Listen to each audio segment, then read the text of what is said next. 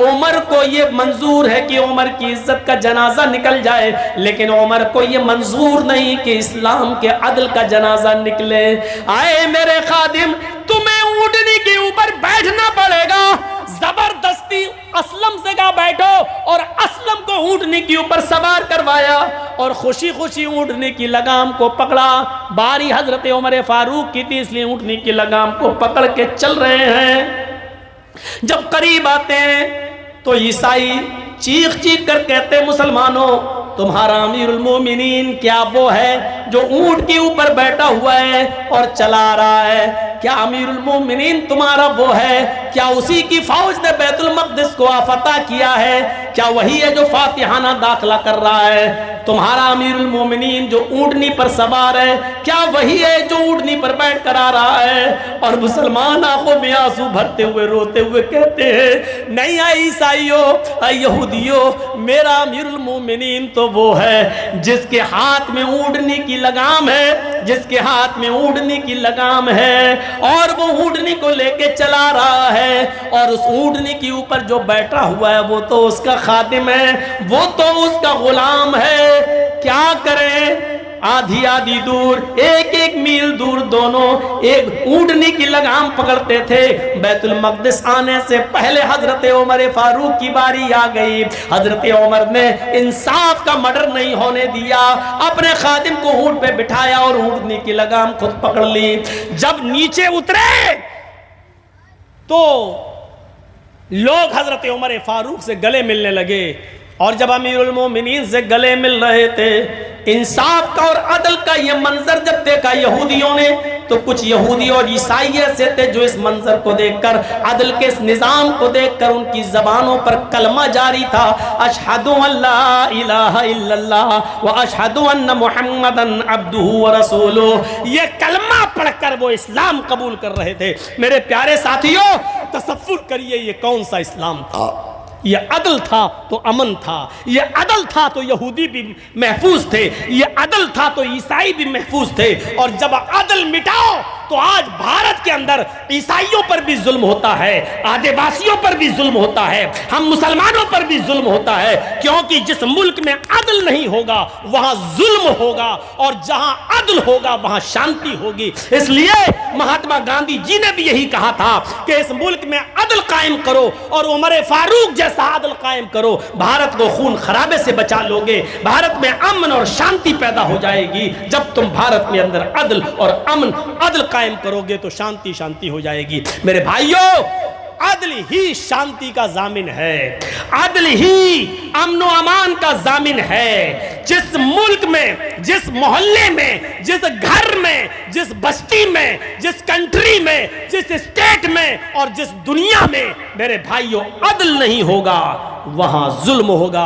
اقوام متحدہ اگر عدل کرنے لگے تو اسرائیل و فلسطین کی جنگ 1 منٹ میں رک جائے، لیکن افسوس یہ ہے کہ سنجکت راشٹر بھی، اقوام متحدہ بھی امریکہ کے دباؤ میں کام کرتا ہے۔ جیسے آج ہمارے ملک کے اندر بہت سے گورنمنٹ کے وبھاگ اور بہت سے سرکاری ڈپارٹمنٹ جیسے ہمارے ملک کے چوکیدار کے دباؤ میں کام کرتے ہیں، اسی طریقے سے امریکہ کے دباؤ میں آج اقوام متحدہ بھی کام کرتا ہے، اس لیے وہ کڑا فیصلہ نہیں لے پاتا ہے۔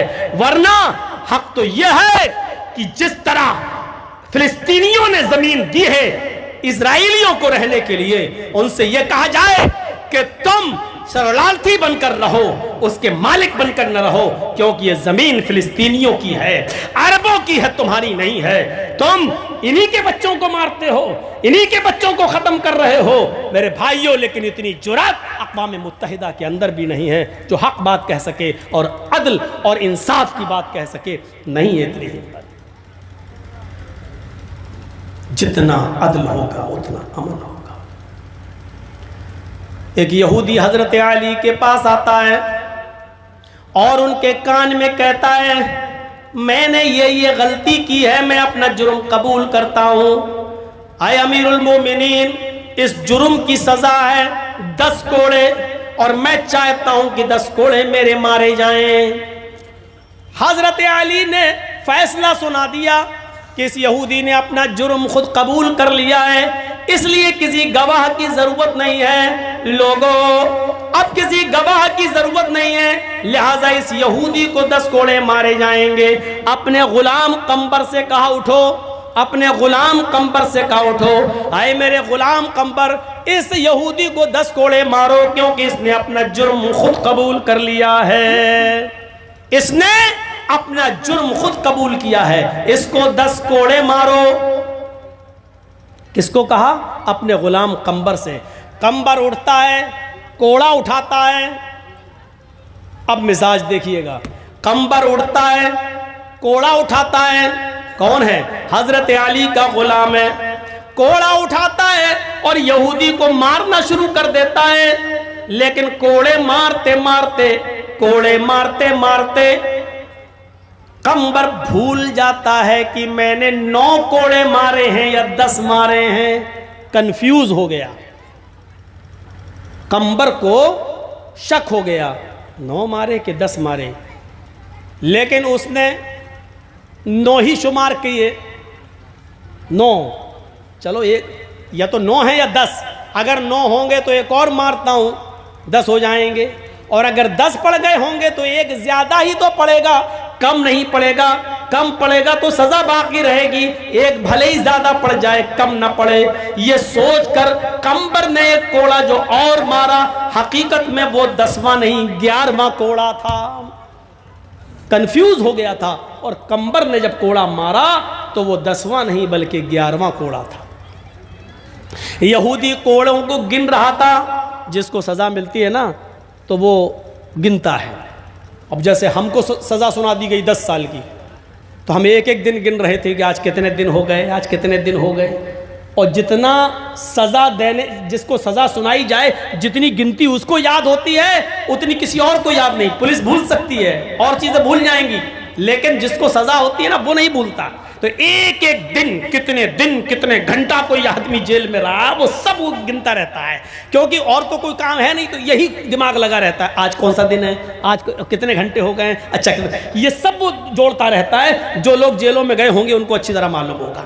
تو میرے بھائیوں، یہودی کوڑے گن رہا تھا، کتنے کوڑے میرے اوپر پڑ گئے، تو 11واں کوڑا پڑا، وہ فوراً چیخ پڑتا ہے، امیر المومنین علی، آپ کے غلام قمبر نے 1 کوڑا زیادہ مارا ہے، سزا تو میری 10 کوڑے کی تھی لیکن 11 کوڑا مارا۔ حضرت علی نے فوراً کہا، قمبر ادھر آؤ، یہ یہودی کیا بول رہا ہے، کیا کہنا چاہتے ہو؟ قمبر نے کہا، امیر المومنین، میں اس کو کوڑے مار رہا تھا، 5 6 7 تک گنتی بالکل صحیح چلی، اس کے بعد میں بھول گیا، اور 9 10 میں یا 10 11 میں کنفیوز ہو گیا۔ امیر المومنین، یہ سچ ہے کہ میں نے اس کو کوڑے تو مارے ہیں، لیکن ہو سکتا ہے کہ ایک کوڑا زیادہ لگ گیا ہو، کیونکہ 9 10 میں یا 10 11 میں کنفیوز ہو گیا تھا۔ حضرت عمر کہتے ہیں، تو حضرت علی کہتے ہیں تم کنفیوز ہو گئے تھے، لیکن یہودی کنفیوز نہیں ہے، اس نے صاف کہا ہے کہ 1 کوڑا زیادہ مارا ہے، لہٰذا اسی کی بات کو بنیاد مانتے ہوئے اور صحیح مانتے ہوئے یہ تسلیم کیا جا رہا ہے کہ تم نے 1 کوڑا اس یہودی کو زیادہ مارا۔ کھڑے ہو جاؤ، یہودی کی جگہ پر اب تم کھڑے ہو جاؤ۔ حضرت علی نے قمبر کو کھڑا کر دیا اور یہودی سے کہا، کوڑا اٹھاؤ، اور 1 کوڑا تم بھی اس کی پیٹھ کے اوپر مار کر اپنا بدلہ لے لو، کیونکہ 1 کوڑا اس نے زیادہ تمہیں مارا ہے۔ پھر پورے مجمع کے اندر تمام یہودی اور عیسائیوں نے دیکھا کہ اس یہودی نے 1 کوڑا حضرت علی کے غلام قمبر کو بھی مارا۔ آر بھارت کے آئے چینل والے، زی نیوز والے، کم سے کم حق بھی ادا کر دو، اور یہ بھی بیان کر دیا کرو کہ اسلام کے اندر یہ عدل تھا، اس لیے وہاں پر امن تھا، سکون تھا۔ تمہیں تو ایوارڈ ملنا چاہیے قتل و قتال کا، لڑائی اور جھگڑے کا، ہندو مسلمانوں میں نفرت پھیلانے کا۔ اگر تم مذہبوں کی اچھائیاں بیان کرنے لگو تو ابھی سارے مذہب والے آپس میں کسی بھائی چارے سے رہیں گے، لیکن یہ تمہیں منظوری نہیں ہے، یہ تمہیں برداشت ہی نہیں ہے۔ ہندو مسلم کا بھائی چارہ یہ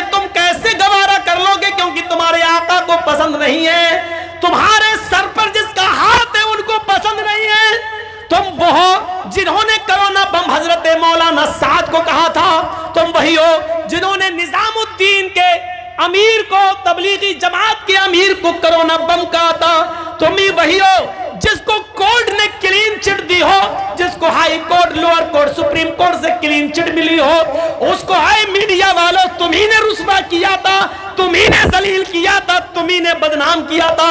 اور ایسے پتہ نہیں کتنے لوگوں کو تم نے ذلیل کیا, کتنے علماء کو تم نے ذلیل کیا, کتنے مولویوں کو تم نے ذلیل کیا, کتنے دور اندیشوں کو تم نے ذلیل کیا. اور کورٹ کا ہنٹر چلا تو تم نے معافی بھی نہیں مانگی اور سوری بھی نہیں کہا ایک بار بھی. میرے پیارے ساتھیوں, حضرت علی کے اس انصاف کا منظر پیش کرو. یہودیوں میں امن تھا, عیسائیوں میں امن تھا, کیونکہ ہمارے یہاں عدل تھا, اور عدل تھا تو امن تھا. ایک واقعے کی طرف اور لے جانا چاہتا ہوں. حضرت عمر پیشاب کر رہے ہیں اور پیشاب کرتے کرتے ان کا غلام آ گیا اور چیختا ہے, امیر المومنین, امیر المومنین. حضرت عمر فاروق نے سن تو لیا, لیکن پیشاب کر رہے اس لیے بولے نہیں, اس لیے کوئی جواب نہیں دیا. لیکن جب پیشاب کر کے فارغ ہوئے تو اس کو بولا, ادھر آ, کیا ہے, ادھر آ, اور ایک تھپڑ دیا اس کے گال پر. امیر المومنین, امیر المومنین, چلاتے چلے جا رہے ہو, میں پیشاب کرنے کے لیے بیٹھا ہوا تھا اور تم چیخ رہے ہو امیر المومنین, امیر المومنین. شرم نہیں آتی تمہیں؟ کہا ٹھیک ہے آئندہ خیال رکھوں گا. اچھا ہاں بتاؤ کیوں بلایا تھا مجھے, کیا کام ہے تمہیں؟ ان کے غلام نے کہا امیر المومنین اب کوئی کام نہیں ہے مجھے, ہاں میں آپ کا غلام ہوں, آپ کو کسی چیز کی ضرورت ہو تو مجھے بتا دینا, میں اپنے حجرے میں اپنے کمرے میں جا رہا ہوں. حضرت عمر نے کہا ابھی تو تم امیر المومنین, امیر المومنین چلا رہے تھے, کوئی کام ہوگا تبھی تو چلا رہے تھے. اس نے کہا ہاں امیر المومنین تھا کوئی کام, لیکن اب مجھے کسی چیز کی ضرورت نہیں ہے, ہاں میں آپ کا غلام ہوں, آپ کو جب ضرورت ہو تو مجھے بلا لیجئے گا, میں چل رہا ہوں. کہا ٹھیک ہے. جب وہ جانے لگا 10 قدم چلا کہ لوٹ کر واپس آیا, کہا امیر المومنین. کہاں بتاؤ, بولو. میں اپنے حجرے میں جا رہا ہوں, آپ بھی جہاں بیٹھتے ہیں دربار خلافت میں وہاں جا رہے ہیں. ایک مشورہ دیتا ہوں آپ کو, اگرچہ آپ میرے مالک ہیں, غلام کو مشورہ نہیں دینا چاہیے, لیکن پھر بھی میں ایک مشورہ دیتا ہوں, اگر اچھا لگے تو عمل کر لیجئے گا. کہا کیا, بولو. کہا امیر المومنین جب آپ دربار خلافت میں جائیں, جہاں چٹائی پر آپ بیٹھتے ہیں اور لوگوں کے فیصلے کرتے ہیں, ان کے باتوں کو, ان کی شکایتوں کو سنتے ہیں, وہاں بیٹھ کر تھوڑی دیر کے لیے اتنا سوچ لیجئے گا, آپ نے مجھے جو میرے گال پر تھپڑ مارا ہے یہ تھپڑ جائز تھا کہ ناجائز, کہیں آپ نے مجھے ناجائز تو نہیں مارا. بس اتنا سوچ لیجئے, شاید آپ کو احساس ہو جائے. حضرت عمر نے کہا میں نے ناجائز کیوں مارا, ادھر آؤ. تم امیر المومنین نہیں چلا رہے تھے؟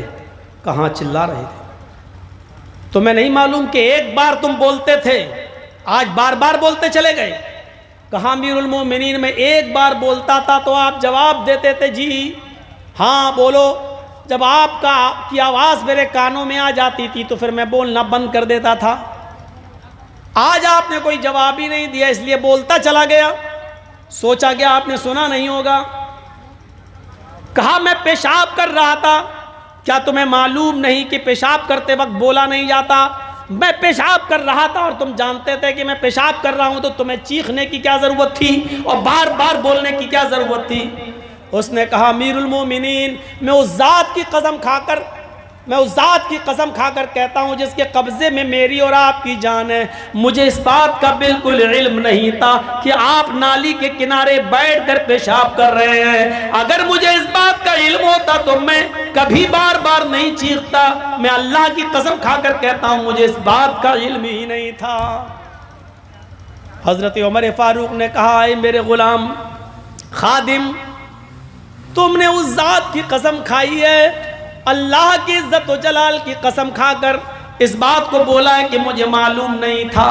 جب تم نے اللہ کی قسم کھا کر اقرار کر لیا کہ مجھے آپ کی پیشاب کرنے کا علم نہیں تھا, تو اب یہ کلیئر ہو گیا اب یہ صاف ہو گیا, اب یہ ظاہر ہو گیا کہ میں نے تمہیں جو تھپڑ مارا ہے وہ تھپڑ ناجائز تھا, مجھے نہیں مارنا چاہیے. اب انصاف کا تقاضا یہ ہے کہ میں نے سب کے سامنے تمہیں تھپڑ مارا, تم بھی اپنا ہاتھ اٹھاؤ. عمر فاروق اپنا گال پیش کر رہا ہے. اس ملک کے حکمرانوں اور چوکیداروں, حضرت عمر اپنے آپ کو پیش کر رہے ہیں. اس دنیا کے گودی میڈیا والوں, حضرت عمر اس دنیا میں اپنے آپ کو اپنے غلام کے سامنے پیش کر رہے ہیں. تمہارا چوکیدار تو ایک ملک کا چوکیدار ہے, ہمارا امیر المومنین تو سعودیہ کا بھی ہے, عراق کا بھی ہے, ایران بھی اس کے قبضے میں ہے, مصر بھی اس کے قبضے میں ہے, فلسطین بھی اس کے قبضے میں, اسرائیل بھی اس کے قبضے میں ہے, ایران بھی اس کے قبضے میں ہے, سیریا بھی اس کے قبضے میں ہے, آذربائیجان اور اردن بھی اس کے قبضے میں ہے.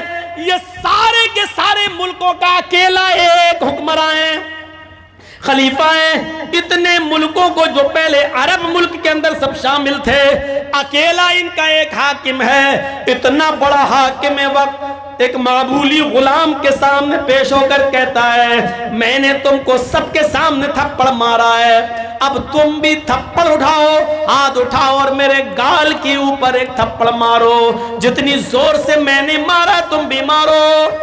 غلام کہنے لگا امیر المومنین آپ کو اپنی غلطی کا احساس ہو گیا, بس یہی میں چاہتا تھا, اور آپ کو آپ کی غلطی کا احساس ہو گیا, میں نے آپ کو معاف کر دیا, میں آپ کو تھپڑ نہیں مار سکتا. حضرت عمر کہتے نہیں, تم آج اس لیے تھپڑ نہیں مار رہے ہو کیونکہ میں تمہارا آقا ہوں, میں تمہارا مالک ہوں, میں امیر المومنین ہوں, میری اس ڈگری کا, میری اس پوسٹ کا تم خیال کرتے ہوئے مجھے تھپڑ نہیں مار رہے ہو. قیامت کے دن تم مجھ سے انتقام لے لو گے, میں قیامت کے دن انتقام نہیں دوں گا. اس بھرے مجمع میں تمہیں مجھے تھپڑ مارنا ہوگا, اسی دنیا میں تمہیں اپنا انتقام لینا ہوگا.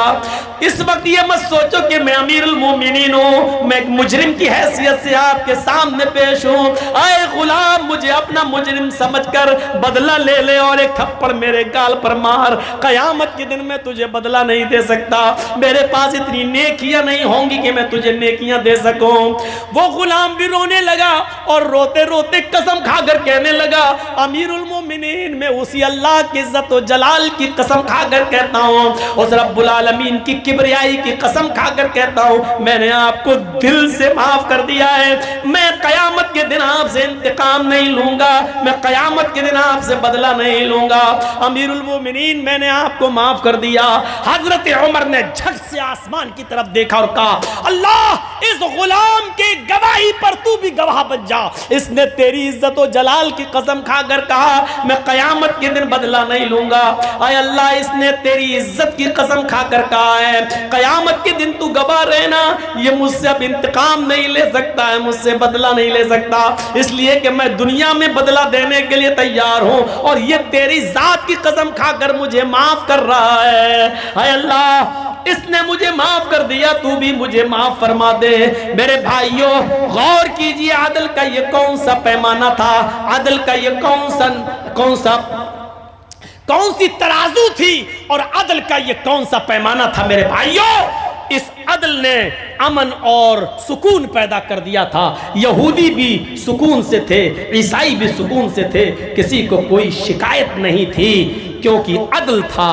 آج ہم گزارش کریں گے کہ اس ملک میں عدل قائم کرو تاکہ امن پیدا ہو جائے. اور یہ میں نہیں کہہ رہا ہوں, مہاتما گاندھی جی نے بھی کہا تھا کہ جتنا بھارت میں عدل ہوگا اتنی شانتی ہوگی, اور انہوں نے تو یہاں تک کہا حضرت عمر جیسا عدل بھارت میں پیدا کرو تاکہ خون خرابہ نہ ہو اور بھارت میں شانتی بحال ہو جائے. میرے پیارے ساتھیوں 3:40 تک 1.5 گھنٹے کے اس خطاب کے اندر میں نے آپ کے سامنے جو باتیں بتائی ہیں ان باتوں کا لب لباب یہی ہے کہ اسلامی عدل تبھی قائم ہوگا, امن اور امان تبھی قائم ہوگا جب عدل ہوگا. اس لیے اپنے گھروں میں عدل پیدا کیجئے, اپنی بیویوں کے ساتھ, پڑوسیوں کے ساتھ, یتیموں کے ساتھ, غریبوں کے ساتھ, اولاد کے ساتھ, سب کے ساتھ عدل کیجئے.